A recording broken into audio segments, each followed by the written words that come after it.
A leaked document, lack of scrutiny, and Wales is on lockdown. That's right, it's Monday. Welcome to Wales. The Emperor down at Cardiff Bay, Mark Drakeford, has decided that Wales needs to go on a full lockdown. Now, they've called it a firebreaker, a circuit breaker. Well, I don't know what they've called it. Something to do with electricity, which has got nothing to do with the virus. But we're back on lockdown again, which means businesses are going to suffer, workers are going to suffer, and the economy is going to crash. Well, it has already, really, under Lee Waters and his conies. But nevertheless, we're going back into lockdown. That's right, ladies and gentlemen. Bubble Wales this week, or last week I should say, they published a report that was leaked to the Confederation of Public Transport that Wales would be going back onto lockdown. Now, of course, the BBC or even members of the Senate didn't know about this, but Bubble Wales did publish it in fairness to them, and they told us all before it was going to happen. So, cheers, guys. Mark Drakeford addressed the Welsh people today and has told us all that we're going down on a 2-week lockdown. That is right, of course, quite similar to what happened back in March, which is going to affect loads of businesses and, of course, more importantly, workers. They've got the resilience fund which they're offering people, but let's just be honest, it's not going to meet all the needs to keep many of those businesses afloat. They're going to go. And what about the workers, those who are self-employed, those who are tradespeople? What are they going to do? Nothing from the Welsh Government, apart from, oh, hang on a minute.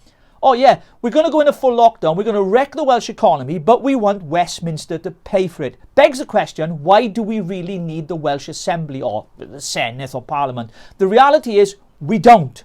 We don't need this second tier of politicians that is costing the taxpayer, here it is, £60 million a year. So if we got rid of the Assembly, then all of you that are working out there, yes, that's right, you would get that money from Westminster to local authorities to allow you to keep your businesses open. That's why we need to shut the doors and drain the swamp on Cardiff Bay. The way that it's going with devolved administrations, not working with the United Kingdom, the UK government, of course, in Westminster, the people are confused, man. They're confused. Listen, let's have one rule for everybody around the country, not different rules for everybody. It's appalling. Let's get back to some common sense politics, make decisions that are going to support the people of this country and the people of Wales, and let's stop pandering to these scientists who keep coming up with different theories, because let's be honest, they don't all agree, by the way. The scientists in America who think something different compared to those who are in the UK. The reality is this, we're all going to get this virus at some point or another, and it's really sad that people have died, and I got friends who've been affected by it, but the reality is this, in German,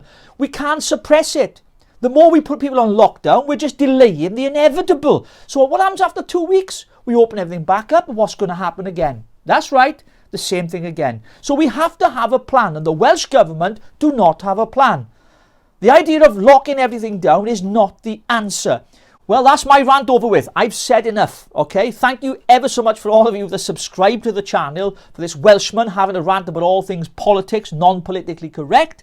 And don't forget, this Wednesday we have Off the Cuff, and I'll be speaking to a very interesting guest who'll be on the show with me. I can't give his name away. I can't tell you who he is, but he's somebody in Wales. That's enough for now.